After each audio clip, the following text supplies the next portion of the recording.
उद्धव ठाकरे मुख्यमंत्री झाले म्हणून शिवसेनेची वाताहत झाल्याचा दावा उपमुख्यमंत्री एकनाथ शिंदेंनी केलाय। तर शिवसेना उद्धव बाळासाहेब ठाकरे पक्षाचे खासदार संजय राऊत यांनी एकनाथ शिंदेंच्या या दाव्यावर जोरदार प्रत्युत्तर दिलेलं आहे।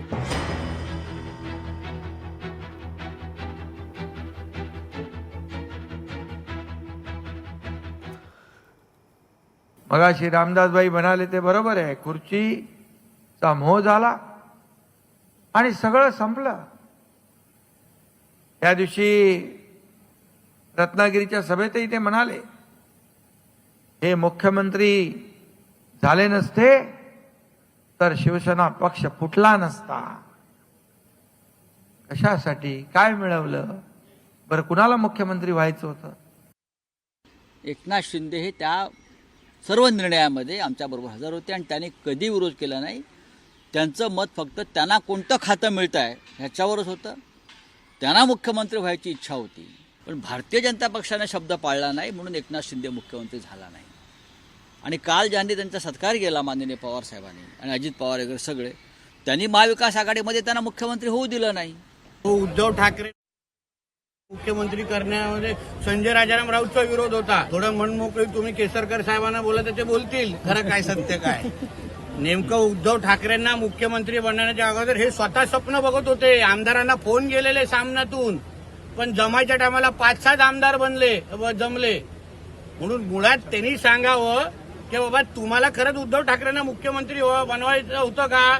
कारण माझ्याकडे काही विटनेस आहेत, काही आमदार आहेत जे बोलायला तयार आहेत की उद्धव ठाकरेला मुख्यमंत्री बनवण्याचा सर्वात मोठा विरोध हा संजय राजाराम राऊतचाच होता। म्हणून तू दुसऱ्या घरात बघू नको, स्वतःच्या बुडाखाली काय आगले त्याबद्दल जरा महाराष्ट्राला माहिती दे। ज्यावेळी ही गोष्टी सर्व झाल्या त्यावेळी तेही त्यांच्या बरोबर होते, त्याही त्या प्रक्रियेमध्ये होते। नेत्या नात्याने देखील त्यांचाही मोठ्या प्रमाणावरती त्याच्याबद्दलचा जो म्हणणं असेल किंवा जे म्हणणं असेल ते मांडण्याचं काम केलं आणि अनेक आमदारांना ठेवण्याची जबाबदारी पण देखील ही त्यांच्यावरती होती। मला असं वाटते आज काहीतरी अशा प्रकारे टीका करणे किंवा अशा प्रकारे सांगणे हे मला वाटते उचित होणार नाही। आणि ज्यांना ज्या पद्धतीने जे काही पाहिजे होतं ते आता मिळालं। आता किमान तरी देखील महाराष्ट्राच्या हितासाठी महाराष्ट्राच्या कामासाठी काम करण्याचा प्रयत्न केलं पाहिजे।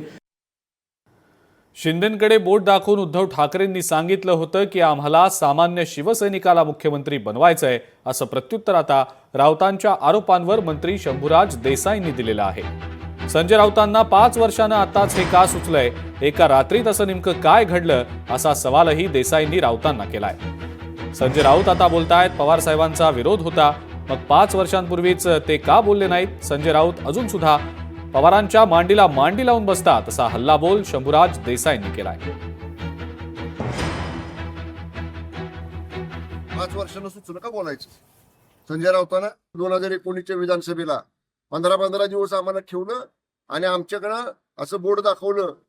माननीय उद्धव ठाकरे साहेबांनी, शिंदे साहेब आमच्या बरोबर बसले होते आणि शिंदे साहेबांकडे बोर्ड दाखवून म्हणले मला सामान्य शिवसैनिकाला मुख्यमंत्री करायचं आहे। एका रात्रीत काय घडलं?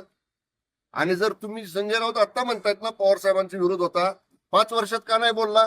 पवार साहेबांच्या मांडीला मांडी लावून बसताय ना अजून सुद्धा। आणि माझं तर आजही ओपन चॅलेंज आहे, उघड माझं म्हणणं आहे की संजय राऊत म्हणतायत हे खरं आहे, हे पवार साहेबांनी किंवा पवार साहेबांच्या प्रवक्त्यांनी सांगावं की आमचा एकनाथ शिंदे साहेबांच्या नावाला विरोध होता। विकिपीडियाचा आधार घेऊन कोणतरी आहे।